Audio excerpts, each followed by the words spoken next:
हमने आपको कुछ दिन पहले बताया था कि दुनिया में एक नया पावर सेंटर्स उभर रहा है जिसका कंट्रोल पश्चिमी देशों की तरफ नहीं बल्कि एशियाई देश भारत, चीन और रूस के पास है। क्योंकि देखा जाए तो आज के समय में दो देशों के बीच का जो ज्यादातर इंटरनेशनल पेमेंट सिस्टम है उसका कंट्रोल अमेरिका और यूरोप के पास है, जो कि स्विफ्ट नेटवर्क के जरिए मैनेज किया जाता है। लेकिन हाल ही में भारत, रूस और चीन के साथ ब्रिक्स के अन्य सदस्य देशों ने एक नए प्रकार की बैंकिंग सिस्टम को डेवलप करने का निर्णय लिया और इस नए तरीके के सिस्टम का इस्तेमाल करके ब्रिक्स में शामिल सभी सदस्य देश अपनी निर्भरता को अमेरिकी नियंत्रित स्विफ्ट पेमेंट सिस्टम से हटा सकते हैं। हालांकि इसे एक वैकल्पिक लेन देन के रूप में शुरू करने का निर्णय लिया गया, लेकिन वह उससे कहीं ज्यादा ताकतवर है और यह वैश्विक शक्ति संतुलन को भी पलटकर एशियाई देशों में ला सकता है, क्योंकि डॉलर का जो अभी प्रभुत्व है वह पूरी तरह से मिट्टी में मिल जाएगा और पश्चिमी देश प्रतिबंधों के नाम पर मिडिल ईस्ट और एशियाई देशों पर जो कंट्रोल करते हैं उनका कंट्रोल अब खत्म होने वाला है। लेकिन हैरानी की बात देखिए कि यह बात दुनिया समझती तो ठीक था, लेकिन अमेरिका ने खुद ही यह बात सोच लिया है कि उनका प्रभुत्व मिट्टी में मिलने वाला है। और हाल ही में खबर निकल कर आ रही है कि अमेरिका के द्वारा ब्रिक्स के खिलाफ भरपूर कोशिश की जा रही है ताकि भारत, रूस और चीन जो प्लान लेकर आगे बढ़ रहे हैं इनका प्लान किसी न किसी तरीके से रुक जाए। पूरी अपडेट क्या है इस वीडियो में समझेंगे, लेकिन आगे बढ़ने से पहले इस वीडियो को लाइक करके चैनल को सब्सक्राइब जरूर कर लीजिए,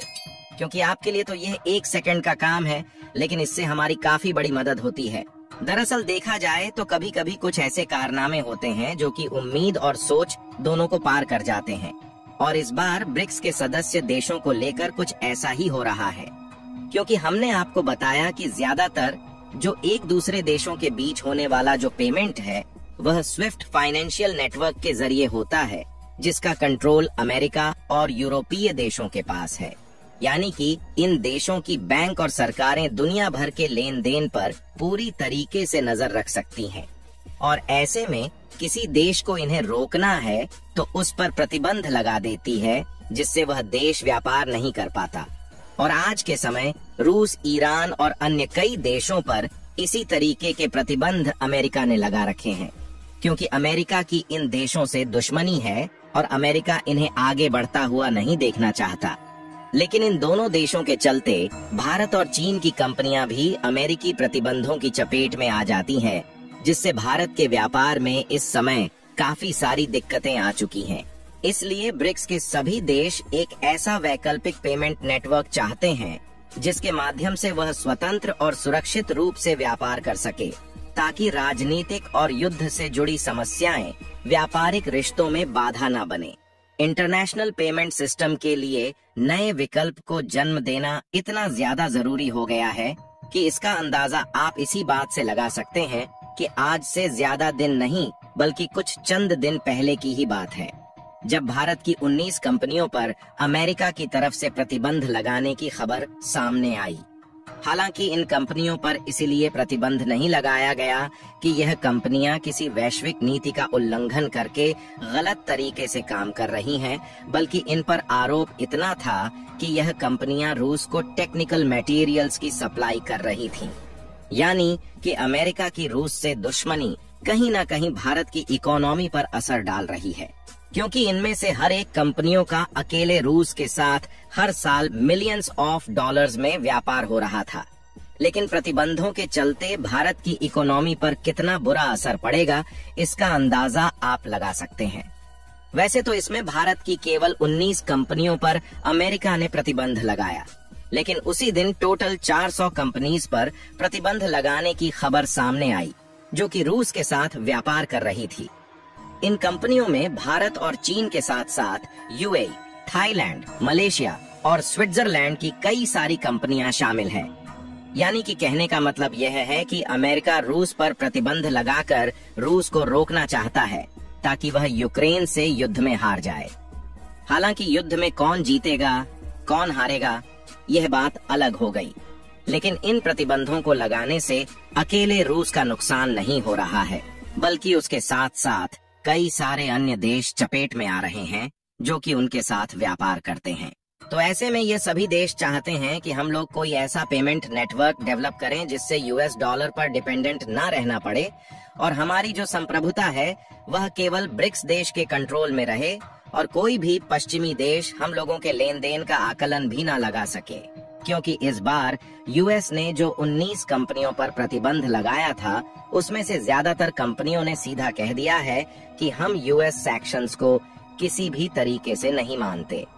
हालांकि भारत की ज्यादातर कंपनियों पर अमेरिकी प्रतिबंध से इनका लाखों करोड़ों रुपए में नुकसान होने जा रहा था, इसलिए इन्होंने यहाँ पर अमेरिकी प्रतिबंधों को मानने से मना कर दिया। लेकिन अमेरिकी प्रतिबंधों का उल्लंघन करना उतना भी आसान नहीं है, क्योंकि जो ज्यादातर व्यापार होता है वह अमेरिकी डॉलर में स्विफ्ट पेमेंट नेटवर्क के जरिए होता है। इसलिए इसका जो ओवरऑल कंट्रोल है वह अमेरिका के पास है और वह चाहे तो इन पैसों को जब्त कर सकता है। लेकिन भारत की यह कंपनियां रूस के साथ यूएस डॉलर में व्यापार नहीं कर रही थीं, बल्कि इसका जो पेमेंट है वह सीधा भारतीय रुपए में हो रहा था, क्योंकि जिन भारतीय रुपए को हमने रूस को कच्चा तेल खरीदने के लिए दिया था वही भारतीय रुपया रूस भारत को देकर टेक्निकल मटेरियल्स की सप्लाई ले रहा है। तो ऐसे में अमेरिका सैंक्शंस लगाए या फिर कितनी भी उछल कूद क्यों ना करे, भारत की कंपनियां फटकार लगाने के लिए तैयार है। लेकिन समस्या वाली बात यह है कि प्रतिबंधों के दायरे में केवल भारत ही नहीं आ रहा है, बल्कि कई देशों की कंपनीज आ रही हैं। तो ऐसे में सभी देश लोकल करेंसी में व्यापार नहीं कर सकते, क्योंकि इस तरीके से काफी सारी दिक्कतें आ सकती हैं। इसीलिए ब्रिक्स देशों ने एक नए पेमेंट नेटवर्क का उपाय निकाला है, जिसे खासकर ब्रिक्स देश आपस में व्यापार करने के लिए इस्तेमाल करेंगे और इसे एक न्यू डेवलपमेंट बैंक के तौर पर देखा जा रहा है, जो कि अमेरिकी डॉलर के वर्चस्व को मिट्टी में मिला सकता है।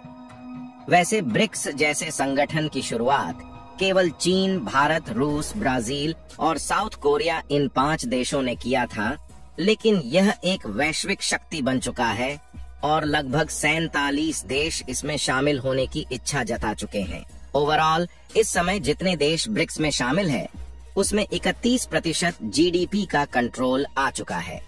इतना बड़ा कंट्रोल होने के कारण सभी देशों ने मिलकर एम ब्रिज का प्लान बनाया है, जिसका फुल फॉर्म है multiple central bank digital currency bridge. इसका मतलब यह है कि ब्रिक्स के देश डिजिटल मुद्राओं का उपयोग करके आपस में व्यापार कर सकते हैं, जिससे डॉलर और यूरो पर निर्भरता कम हो जाएगी।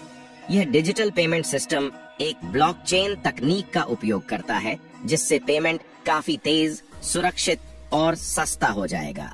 क्योंकि एम ब्रिज का मुख्य उद्देश्य है कि डिजिटल पेमेंट 2 देशों के बीच डायरेक्टली एक्सचेंज हो, क्योंकि स्विफ्ट जैसे पेमेंट नेटवर्क से बीच में काफी बैंकों के पेमेंट प्रोसेस से गुजरना पड़ता है, जिससे प्रक्रिया महंगी और थोड़ी धीमी हो जाती है। ब्रिक्स देशों ने फिलहाल 2 ट्रिलियन का वार्षिक व्यापार सीधे अपनी डिजिटल मुद्राओं के माध्यम से करने का प्लान बनाया है। लेकिन हैरानी की बात देखिए कि अमेरिका और आईएमएफ की तरफ से इसे शुरुआत में ही रोकने की कोशिश शुरू हो गई है